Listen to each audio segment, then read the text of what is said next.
అవుతుంది. తమ్ముడు వాళ్ళిద్దరు ఇంకా రాలేదేంటి? తమ్ముడు తమ్ముడు చర్చికి టైం అవుతుంది, ఇంకా రాలేదేంటి? ఏంటక్క? చర్చికి టైం అవుతుంది కదా, వెళ్ళాలి కదా మనం. సరే అక్క, నేను తీసుకొస్తాను. పిలు, నేను ఇంకా రాలేదు.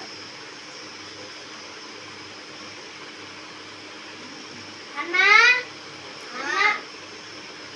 చర్చికి టైం అవుతుంది కదా, ఏంటి మీరు ఇద్దరు ఇంకా రెడీ అవ్వలేదు?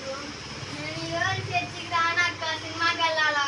ఏం తమ్ముడు నువ్వు అలా మాట్లాడుతూ, మనం చర్చికి వెళ్ళాలి కదా, మనం దేవుడు పెట్టాం కదా, నువ్వు సినిమా అంటావేంటి? లేదక్క, నేను చర్చి మానేశాను అక్క. నాకు ఫ్రెండ్ పరిచయమయ్యాడు. అసలు నీకేమైంది? ఎందుకు నువ్వు అలా మాట్లాడుతున్నావు? నాకు మంచి ఫ్రెండ్ పరిచయమయ్యాడు అక్క. నాకు అన్ని నేర్పిస్తున్నాడు, చాలా మంచోడు. ఒకసారి మీ ఫ్రెండ్ పిలు. Oh my friend, where are you? చెప్పు ఫ్రెండ్. తమ్ముడు వీడా నీ ఫ్రెండ్? అవునక్క. వీడు సాతాను, వీడు మాట నమ్మకూడదు మనం. ఫ్రెండ్ సినిమాకి వెళ్దామా? చాలా మంచోడక్క. వీడి మాట వింటే మన నరకానికి వెళ్ళిపోతాము. లేదక్క, ఇది చాలా మంచోడు. నాకు గేమ్స్ నేర్పిస్తున్నాడు, పేకాట్ నేర్పిస్తున్నాడు, తమ్ముడు నువ్వన్నా చెప్పు అన్నయ్యకి, ఆడు సాతాను. వాడు సాతాను అన్నా. మై ఫ్రెండ్ సినిమాకి వెళ్దామా? తమ్ముడు నీకు చెప్తాను, అది చెయ్యి.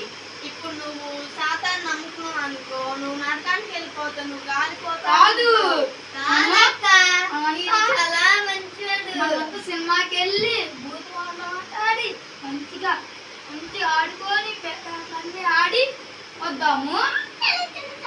తమ్ముడు నేను ఒకటి చెప్తాను, అది పాడు. అప్పుడు సాతాను వెళ్ళిపోతాడు, నువ్వు పరలోకానికి రావచ్చు.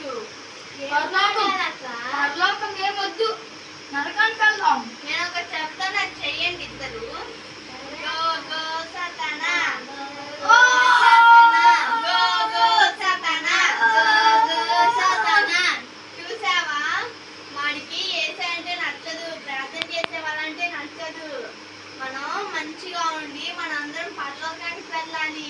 అవునాక, ఇన్ని రోజులు అన్నాను నేను మంచి నీకన్నీ నేర్పిస్తానని చెప్పాడక్క. వాడి మాటలు ఎప్పటికీ నువ్వు నమ్మొద్దు. అదే అక్క. పిల్లలు మీరు కూడా సాతాను మాట ఎప్పుడు నమ్మొద్దు, యేసయ్య మాటే వినండి. Like, share, subscribe.